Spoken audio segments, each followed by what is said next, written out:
오늘은 할렐루야 샬롬 대신에 한 해 동안 수고 많으셨습니다. 우리 축복하는 시간.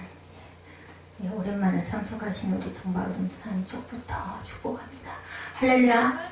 한 해 동안 수고 많으셨습니다. 수고 많으셨습니다. 수고 많으셨습니다. 수고 많으셨습니다. 수고 많으셨습니다. 할렐루야 샬롬합니다. 할렐루야 샬롬. 여러분들 수고 많으셨습니다. 오늘 골로새 3장 12절에서 17절 말씀이죠. 이는 온전하게 매는 띠니라. 저는 이 말씀이 너무 좋아서 이것으로 제목을 잡아봤습니다. 아까 나오는 민내 찬양이 굉장히 제가 은혜를 받았어요. 우리가 험한 골짜기에 험한 바다 지나가서 바다가 갈라지지 않으면 하나님께서 나를 무리로 걷게 하신다. 하나님의 능력과 하나님의 사랑과 하나님의 보호하심이 답이 다 들어있어요. 제가 지난 크리스마스 그 전부터죠. 그때부터 기도를 이제는 무엇을 이루어 주시옵소서가 아니라 무조건 성경 말씀을 가지고 하나님께 기도해야 되겠다 이런 마음이 들어서 못 외우죠. 저는 못 외웁니다. 무조건 읽습니다. 읽고 제 마음을 하나님께 간절하게. 중요한 것은 하나님이 중심을 보신다 그러셨으니까 그렇게 기도하기로 작정을 하고 지금 기도하고 있습니다. 이제 신정 세시는 분들도 계시고 또 신정 상관없다 나는 부정이다 이런 분들도 계실 건데 어찌됐든 간에 2020년 1월 1일 신정으로 말하면 설날이에요. 설날. 예전은 설날 기억을 하면 어릴 때 준비하는 것이 있었죠. 꽃, 빼빼옷을 그날은 입어야지. 새 옷이 수시로 그냥 마음만 먹으면 입던 거 휙 집어던지고 또 새로 사 입기도 하지만 그런데도 저는 그때 그 기억이 너무나 아름답습니다. 그 예쁜 꽃가옷을 내가 내일은 입어야 할 텐데 잠을 못 자죠. 이랬던 기억이 납니다. 설빔이라고 하죠. 옷을 준비할 형편이 못 되면 양말이라도 새 것으로 엄마들이 사줬어요. 그때는 자녀가 너무나 많았죠. 그리고 가마솥에 물을 끓이죠. 그 물을 갖고 목욕을 위에서부터 내려오면서 목욕을 해서 나중에는 바가지로 따뜻한 물을 한 바가지씩 끓여주면 그게 헹구는 거예요. 그렇게 해서 목욕들을 했던 그 기억. 저는 그 세대를 거쳐서 살아왔습니다. 새해를 맞이하기 위해서 준비하죠. 묵은 때를 벗기고 새해에 맞을 준비. 그러다면 또 우리 시간은 어떨 것인가 저는 이 마음이 옵니다. 새롭게 한다고 해서 어떻게 될 것은 사실은 아니지만 그래도 뭐라 그래요? 김문호 목사님 잘 쓰시더라고요. 마음이라도 반짝 새롭게 이렇게 마음을 먹는 거 아주 중요합니다. 신앙이야 어쩔 수가 없겠지만 마음만이라도 결단만이라도 다짐만이라도 새로워져야 하지 않을까. 그러므로 하나님의 택하심을 입은 사랑받는 거룩한 사람답게 동정심과 친절함과 겸손함과 온유함과 오래 참음을 옷 입듯이 달아. 오늘 제목에 그렇게 말씀에 나와 있습니다. 앳빌골몬이죠. 골로새서는 옥중서신입니다. 바울이 옥에 갇혀가지고 골로새 사람들에게 교회들에게 이런 편지를 쓰죠. 그런 고난이 있었기 때문에 이런 우리가 지금 보고 있는 귀한 서신서를 우리가 은혜를 받을 수가 있는 거예요. 누가 누구에게 불평할 일이 있더라도 어떻게 해주라고 그래요? 본문에 보니까 서로 용납하여 주고 용서하여 주어라. 주님께서 여러분을 너희를 용서하신 것 같이 너희도 서로 용서하라고 말씀합니다. 이 모든 것 위에 뭐를 더해라? 사랑을 더해라. 그것이 바로 완전하게 묶는 띠. 우리가 하나의 띠로 딱 묶이면 그죠? 꽁꽁 묶여가지고 절대로 떨어질 수가 없어요. 어렸을 때 가을에 운동회 했을 때 발들 묶어요. 하나씩 그죠? 왼발하고 오른발들 묶어가지고 둘이 하나가 조가 돼서 뛰는데 같이 뛰어야지. 하나가 빨리 가려면 넘어져요. 절대로 승리를 못합니다. 이렇게 하나의 띠로 묶인 너희는 그런 하나의 띠다. 자, 이 평화를 누리도록 저와 여러분들은 하나님 앞에 부르심을 받았다는 말씀에 그렇게 말씀하죠. 14절에 이 모든 것 위에 사랑을 더하라. 이는 온전하게 매는 띠니라. 그리고 15절부터 주십니다. 꼭 이렇게 너희들이 했을 때 그리스도의 평강이 너의 마음을 주장하게 하라. 그리하면 너희는 평강을 위하여 한 몸으로 부르심을 받았다. 너희는 또한 감사하는 자가 되라. 감사하라는 얘기죠. 감사하는 자가 됩니다. 무조건. 우리의 평강이, 그리스도의 평강이 우리를 주장했을 때 그리스도의 말씀이 너희 속에 풍성하게 거하여 모든 지혜로 피차 가르치고 권면하라고 말씀합니다. 그리고 시와 찬송과 신령한 노래를 부르고 감사하는 마음으로 하나님을 찬양하고, 제가 오늘 느린 찬양을 좀 많이 했어요. 찬양하는 동안 기도했습니다. 저는 어느 때인가부터 제가 눈 감고 기도하는 게 이렇게 너무 감사해요. 제가 말씀드렸죠. 좀 우스운 얘기긴 하지만 수영장에서는 항상 배영밖에 안 합니다. 할 줄 몰라서도 안 하고, 그게 편해서도 하는데 또 가장 중요한 이유가 하나 있어요. 하늘을 쳐다보게 되더라고요. 위를. 그러면 저는 그 시간에 모든 잡념 다 비워버리고 마음의 소원을 하나님께 간구하는 시간입니다. 30분도 되고 40분도 되고, 뭐 때로는 뭐 중간에 염려와 근심이 들어와가지고 끊기기도 하지만 80% 정도는 기도합니다. 이 시간이 내가 기도하는 시간이다. 기도가 부족하고, 그전에는 부러엎드려서 기도를 2시간도 3시간도 했어요. 뭐 다리가 저린 것도 모르겠고, 제가 지금 기억을 하니까 항상 커다란 조그만 수건은 안 돼요. 큰 수건, 그거 무릎에다 탁 덮고 앉아가지고 눈물이 막 줄줄 쏟아지죠. 그리고 수건이 흥건하게 젖을 정도로 기도를 했었는데, 제가 지금은 타락했어요. 타락해서 그렇게 눈물이 줄줄 쏟아질 정도로 수건을 들고 가면 절대 안 될 정도로 얼굴에 저는 그 눈물이 떨어지면 얼굴이 짜서 막 따갑거든요. 그래서 꼭 제가 신학교 다닐 때도 그렇고 수건을 꼭 다리에다가 하나씩 준비해서 탁 펼쳐놓고 눈물 나면 그걸 눈을 꾹꾹 눌러야 돼요. 그렇게 했던 기억이 납니다. 우리 신앙이 이런 신앙으로, 그래서 이제 내일 신년 예배 때 말씀을 드리겠지만, 그때로 우리가 다시 한번 돌아가자, 이런 말씀을 저와 여러분들이 함께 구호처럼 외치고 가려고 제가 마음을 먹습니다. 감사하는 사람이 되라고 하죠. 그리스도의 말씀이 저와 여러분 가운데 풍성히 살아있게 하라고는 말씀합니다. 그분에게서 힘을 얻어서 하나님 아버지께 감사해라. 성령께서 우리에게 갈바를 알게 해주시죠. 그리고 늘 지켜주시고 보호해 주십니다. 하나님 앞에서 우리가 그렇게 살아야죠. 하나님의 택하심을 입은 사랑받는 거룩한 저와 여러분들이 되어야 하겠죠. 답게라고 말합니다. 답게. 답다라는 말은 어떤 명사 뒤에 붙어 있어서 성질이나 특성이 있음의 뜻을 더하고 형용사를 만드는 정미사입니다. 그래서 학생답다. 학생 같다라는 얘기예요. 학생답다. 사무엘 반주하느라고 애써서 손가락이 아플 거예요. 풀로 연주를 잘 해줬어요. 좀 길었을 텐데. 학생은 배우는 사람이죠. 그래서 학생이거나 아니거나 열심히 공부하는 사람, 열심히 뭔가 알려고 하는 사람, 이런 사람들을 배우는 성도, 배우는 학생답다. 남자답다거나 여자답다거나 이런 말들도 있죠. 하나님께서 왜 사람을 택하시고 사랑하셨을까? 그렇다면 그 사람을 거룩하게 하시려는 뜻이 있으십니다. 뭐라 그러세요? 내가 거룩하니 너희도 거룩하라. 그런데 우리가 스스로 거룩할 수가 없어요. 그래서 하나님께서 우리를 택하셨고, 그리고 우리를 사랑하셨고, 이럴 때 하나님께서 사랑하셨다는 말, 외아들을 세상에 보내셨죠. 그래서 우리를 뭐 해주셨어요? 구원해 주셨어요. 그리고 의롭다, 칭의, 그죠? 칭해 주셔. 의로운 사람은 하나도 없습니다. 그런데 칭해 주셨어요. 너희는 내가 탁 도장 찍어줄게. 너는 구원받았으니까 의롭다 칭한다. 죄사함을 얻죠? 그래서 거룩한 사람들이 되었습니다. 그래서 내가 거룩하니 너희도 거룩하라 말씀하죠. 우리는 스스로 거룩할 수는 없지만 하나님의 사랑으로 거룩한 사람답게 되었다. 그러나 그것은 단지 거룩한 사람답게 되었다는 정도로 끝나는 게 아니고 늘 두 가지를 생각해야 됩니다. 하나는 나 스스로. 그것은 내가 하나님의 사랑으로 거룩해졌다. 그리고 또 하나는 다른 사람에게 있어서 내가 거룩해야 한다. 뭐래요? 거룩함을 나타내야 합니다. 특히 안 믿는 사람들에게. 우리가 사람답게 산다라고 하면서 내가 사람이 되어야 되겠죠? 그래야 사람답게 살 수 있습니다. 개는 개답게, 소는 소답게. 근데 만드셨어요. 그저 형상을. 근데 딱 하나 다른 게 있어요. 사람은 사람답게가 아니라 하나님의 형상으로, 하나님의 모습으로 만드셨다고 합니다. 하나님의 택하심을 입은 사랑받는 거룩한 사람답게라는 말은 우선 내가 그렇게 하나님의 사랑으로 거룩해져야 거룩한 사람답게 살아갈 수가 있다. 이럴 때 거룩한 삶을 산다는 것은 내 혼자의 거룩으로 끝나서는 안 되겠죠.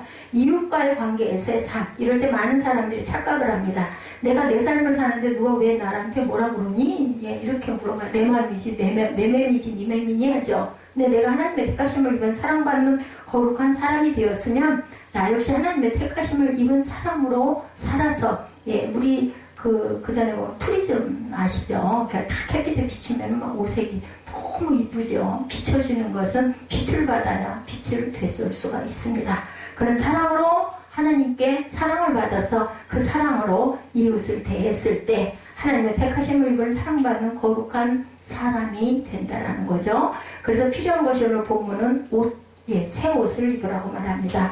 이 옷을 개역성경은 긍휼, 자비, 겸손, 온유, 오래 참음이라고 합니다. 새 번역에는 동정심, 친절함, 겸손함, 온유함, 오래 참음으로 나타납니다. 그런데 이 덕목들을 혼자 간직하고 있는 것이 아니고 사람들과의 관계에서 나타내죠. 내가 아무리 동정심이 많아도, 예, 남들을 동정해야 동정심이 드러난다라는 겁니다. 내가 아무리 친절한 사람이면 다른 사람에게 친절해야 친절한 사람이 됩니다. 다른 사람들이 불친절하면서 자신에게만 친절해서는 친절한 사람이라는 소리를 듣지를 못하죠.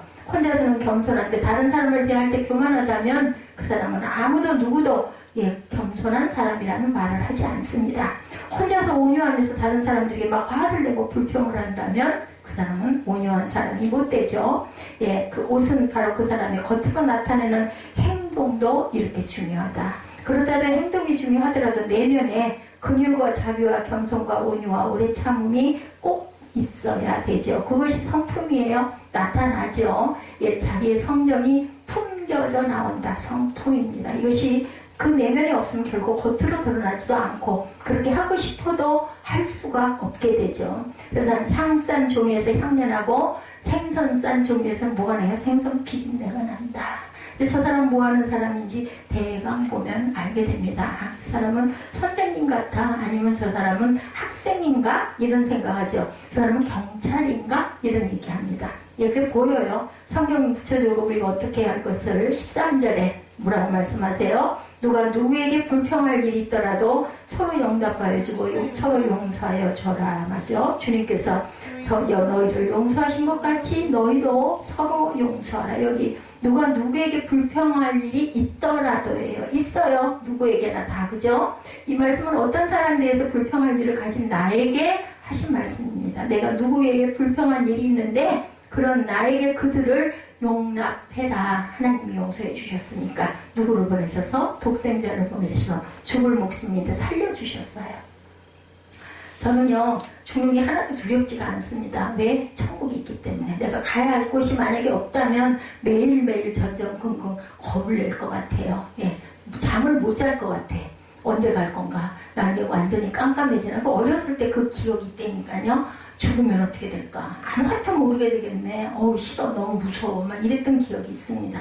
근데 예수님을 알고, 예, 내가 구원받았구나. 내가 천국에 가겠구나. 거기 너무 아름다운 세상이구나. 이렇게 힘들고 어렵고, 예, 고난스러운 모든 것들이 하나도 없겠구나. 이런 생각을 하니까 절대 염려가 되지 않아요. 다만 이제 어린아들 하나가 있는데 뭐 쟤도 뭐 다 커서 제 말 안 듣죠. 지 하고 싶은 대로 합니다. 그러니까 제가 없어도 잘 살 거고 염려할 것이 아무것도 없어요. 나머지는 세상에 남은, 예, 사람들이 잘하고 갈 것이니까. 상대방은 용납하지 않는데, 상대방은 용서하지 않는데 왜 내가 먼저 그래야 하느냐는 생각 가져서는 안 되죠. 여기엔 동정심도 친절함도 겸손함도 온유함도 오래 참음도 없습니다. 자기 중심이 됩니다. 출애굽기 32장을 보면 모세는 하나님으로부터 말씀을 받으려 어디 올라가요? 시내산에 올라가죠. 그래서 이스라엘 백성들이 아론에게 일어나서 우리를 인도할 신을 만들어 달라 이렇게 요구합니다. 사무엘아, 배고파? 응? 많은 사람들이 무슨 나무나 돌에 절하지 않았다고 우상을 섬기지 않았다고 여기지만 모든 일에 내가 중심이면 그것이 바로 우상이죠. 로마서 1장 22, 3절에 사람들은 스스로 지혜가 있다고 주장하지만 실상은 어리석은 사람이 되었다. 그들은 썩지 않는 하나님의 영광을 썩어질 사람이나 새나 또한 네발 짐승이냐 기어다니는 동물의 형상으로 바꿔놓습니다. 이것을 우상이라고 하죠. 요한계시록 13장 15절에서 17절에도 그리고 둘째 짐승이 능력을 받아 첫째 짐승의 우상에게 생기를 넣어주고 그 짐승의 우상으로 하여금 말하게 하고 그 우상에게 경배하지 않는 사람은 모두 죽임을 당하게 하였다라고 얘기합니다. 작은 자나 큰 자나 부자나 가난한 자나 자유인이나 종이나 할 것 없이 다 그들의 오른손이나 이마에 표를 받지 않으면 살 수가 없게 되죠. 누구든지 이 표를 가진 사람, 곧 그 짐승의 이름이나 그 이름을 나타내는 숫자로 표가 찍힌 사람이 아니면 아무것도 할 수도 없고 살 수도 없습니다. 못 사니까 못 먹고 결국은 어떻게 해요? 굶어서 죽어요. 그죠? 굶식으로 죽습니다. 이렇게 죽지 않으면은 절대로 구원을 받을 수가 없는 세상이 된다. 여기 우상이 하는 것이 뭐예요? 자기에게 경배한다고 합니다. 만약 자기에게 경배하지 않으면 죽였어요. 도장을 찍고 그 도장 찍힐 것이 없으면 물건을 사거나 팔 수가 없다. 그렇게 모든 사람이 그 도장을 찍으려고 우상 앞에 나아갈 수밖에 없습니다. 그러니 우상에게 경배하라는 거죠. 다른 무엇을 섬기는 것, 그것이 바로 아실 거예요. 우상 숭배죠. 근데 더 큰 문제는 내가 우상이 되는 것. 요즘에 그런 사람들이 너무나 많죠. 그죠? 예, 내가 보고 많이 씁니다. 그것은 나를 섬기라는 거죠. 그래서 권력이나 힘을 가지고 자기의 능력을 과시하기도 합니다. 그래서 사람들로 하여금 예, 자기를 믿게 하는 그러한 그 교주들이 많이 있습니다. 나중에 모세는 다시 하나님 앞에 나아가 기도하죠. 예, 제가 지금 새벽 예배에 오늘 아침에 그 모세의 기도의 90편 예, 말씀을 예, 묵상했습니다. 주님께서 그들의 죄를 용서하여 주시옵소서. 그렇지 아니하시면 주님께서 기록하신 책에서 저희 이름을 지워달라고 모세가 기도하죠. 여기 주님께서 기록하신 책, 이 책이 무슨 책인지 우리는 잘 모릅니다. 시편 69편 28절에 이런 기록이 있더라고요. 그들을 생명의 책에서 지워버리시고 의로운 사람의 명부에 올리지 말아주십시오. 그러면 어떤 사람을 생명의 책에서 지워버리라. 24절에서 27절에 보면 주님의 분노를 그들에게 쏟으시고 주님의 불붙는 진노를 그들에게 쏟아 부어 주시옵소서. 그들의 거처를 폐허가 되게 하시고 그들의 천막에는 아무도 살지 못하게 해달라고 이렇게 기도를 합니다.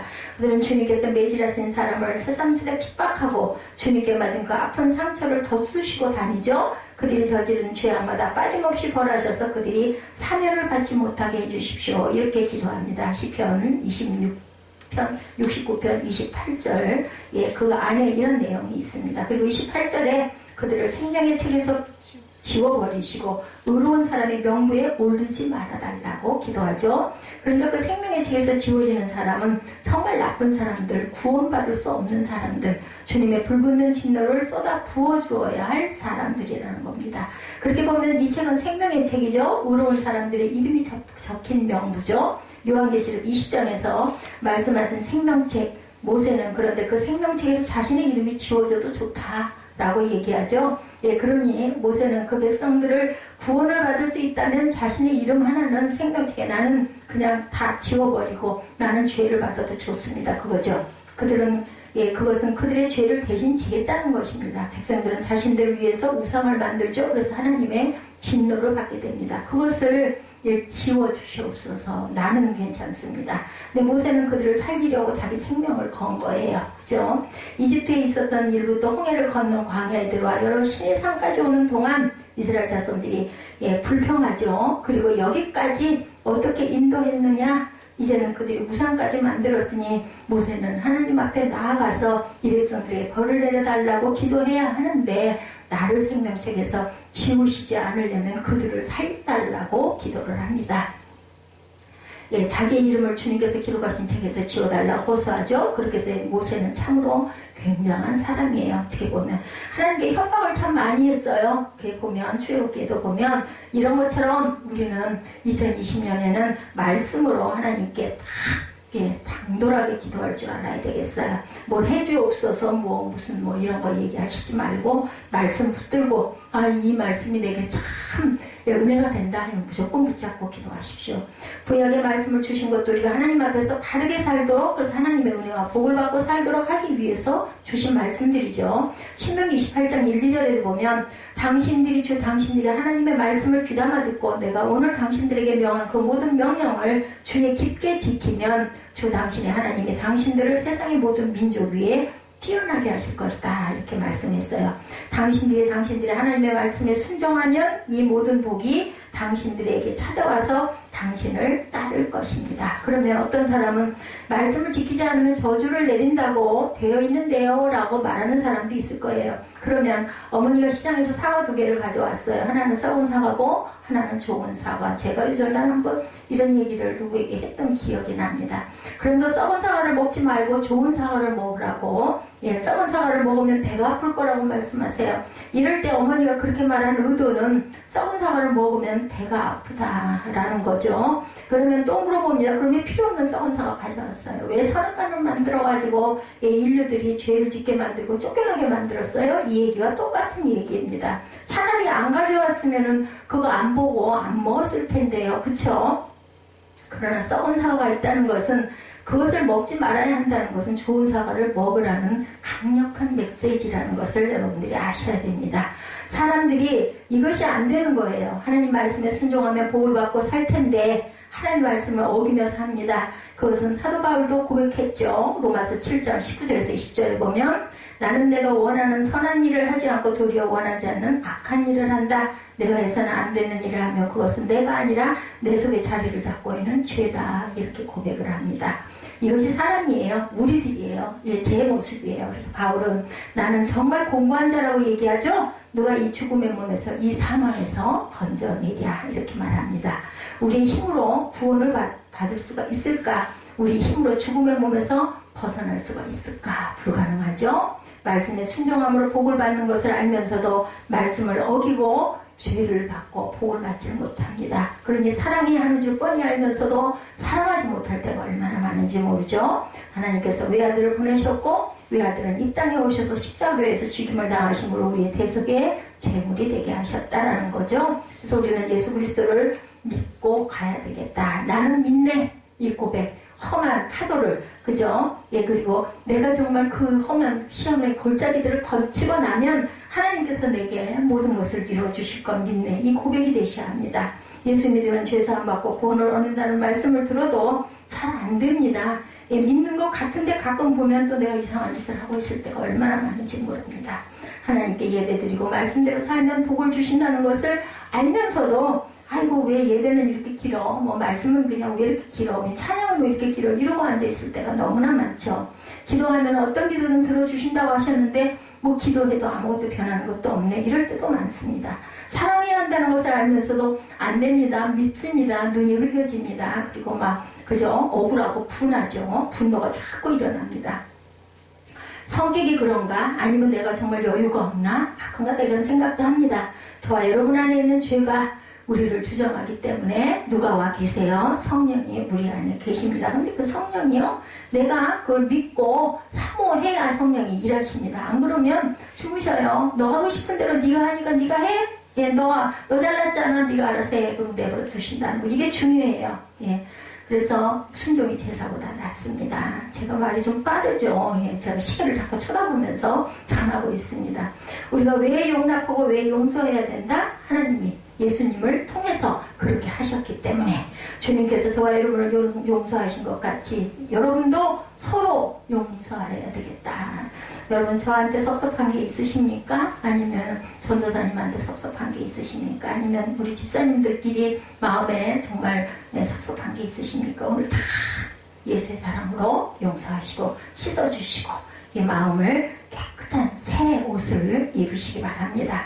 영혼이 죽을 수밖에 없을 만큼 큰 죄를 지은 잘못을 우리는 가지고 있기 때문에 용서해야 되죠. 그것을 그 엄청난 죄를 하나님께서 용서하셨기 때문에 용서 못하는 것은 아직도 그 모든 것이 나중심이기 때문이더라고요. 보니까 내가 기분 나쁘다는 거죠. 내가 싫다는 겁니다. 이것은 하나님이 믿는 신앙이 아니죠. 자신을 섬기는 우상 숭배라는 것을 아셔야 됩니다. 그런데도 용서할 수 없다면 주님의 말씀에 귀를 기울여야 되겠죠. 마태복음 18장 21절에 나오는 비유 여러분들 잘 아시죠? 상상도 할 수 없을 만큼 많은 빚을 탕감해 주죠. 그 자신과 아내와 자녀들을 팔아도 갚을 수가 없는 빚인데 종이 막 사정하죠. 참아주십시오. 제가 갚겠나이다. 주인은 그 빚을 없이 해주셨는데 너무나 신나가지고 나갔다가 자기에게 아주 작은 빚진 자를 만나니까 어떻게 해요? 멱살을 잡아 끌어가지고 갔다가 옥에다 갖다 가둬버리죠. 그 소식을 들은 그 주인이 그죠? 어떻게 해요? 그 종 배로 불러다가 네 돈 다 내놔라. 악한 종이라고 책망하는 부분 아시죠? 내가 애원하게 나는 너에게 그 빚을 없애주었는데 너를 불쌍히 여긴 것처럼 너도 내 동료를 불쌍히 여겨서 그것을 빚을 탕감해줘야 되지 않았겠느냐. 내가 너한테 그 지어준 빚 용서해준 것보다 아무것도 아닌 그것을 내놓으라고 옥에다 갔네. 너는 악한 자니까 내가 너를 탕감해줄 이유가 없다. 이렇게 얘기합니다. 감옥에 오래 있는 게 아니라 영원히 불타는 불바다에 결국은 기회가 없어지면 던져진다라는 것. 제가 이렇게 살아있는 것은요, 하나님이 기회를 주시는 거예요. 너 잘못한 거 다 회개하고, 그리고 너 힘을 입고, 그리고 나한테 와야 넌 내가 안아주지 않겠니? 이 말씀하십니다. 제가 이렇게 서 있는 거예요, 여러분들. 잘나서 서 있는 게 절대 아닙니다. 14절에 그 모든 것 위에 사랑을 더하시옵소서. 제가 이 나이가 돼가지고 이걸 이제 깨달았어요. 정말 바보 같죠? 그렇더라고요. 이럴 때 이 모든 것은 무엇일까? 동정심, 친절함, 겸손함, 온유함, 오래 참음. 말씀하신 그 모든 것들을 더해야 되겠다. 이 모든 것을 사랑을 더해라. 그리고 그렇게 됐을 때 그것이 너희를 묶는 띠가 되어야 된다. 그랬을 때 내가 너에게 온전한 평안을 주겠다. 라고 말씀합니다. 15절에 그리스도의 평화가 여러분의 마음을 지배하게 될 것이다. 이 평화를 누리도록 저와 여러분을 부르심을 받은 한 몸이 되었다는 것. 세리 성도님들, 저와 여러분은 한 몸입니다. 그렇기 때문에 우리는 하나가 되어야 된다. 연합은 하나입니다. 제가 주보 말미에 그 말씀은 빨간 글자로 펴놨어요. 1년, 2년 계속 지금 가는데 다른 말씀은 다 바뀌는데 그거는 항상 하나로 묶어놨습니다. 연합은 하나입니다. 우리는 평화를 누리도록 부르심을 받은 자들이에요. 이 평화는 혼자 누리는 평화가 아니고 우리 함께 그죠? 공동체가 누리는 평화입니다. 여러분들 에베소서 2장 14절에서 19절 말씀 잘 아시죠? 우리 함께 합독해보는 시간 갖도록 할 거예요. 에베소서 2장 14절에서 19절 13절부터 함께 합독하죠. 자, 찾으신 줄로 믿고 합독합니다. 이제는 전에 멀리 있던 너희가 그리스도 예수 안에서 그리스도의 피로 가까워졌느니라. 그는 우리를 화평이신지라 둘로 하나를 만드사 원수된 것 곧 중간에 막힌 담을 자기 육체로 허시고 법정으로 된 계명의 율법을 폐하셨으니 이는 이 둘로 자기 안에서 한 세 사람을 지어 화평하게 하시고 또 십자가로 이 둘을 한 몸으로 하나님과 화목하게 하려 하심이라. 원수된 것을 십자가로 소멸하시고 또 오셔서 먼데 있는 너에게 평안을 전하시고 가까운 있는 자들에게 평안을 전하셨으니 이는 그로 말미암아 우리 둘이 한 성령 안에서 아버지께 나아감을 얻게 하려 하니라. 뭐라고 말씀하셨어요? 중요한 거 둘이 한 성령입니다. 한 성령 안에서 부부가 둘이 연합했죠? 하나가 됐어요. 무엇 안에서? 한 성령 안에서 연합된 자들입니다.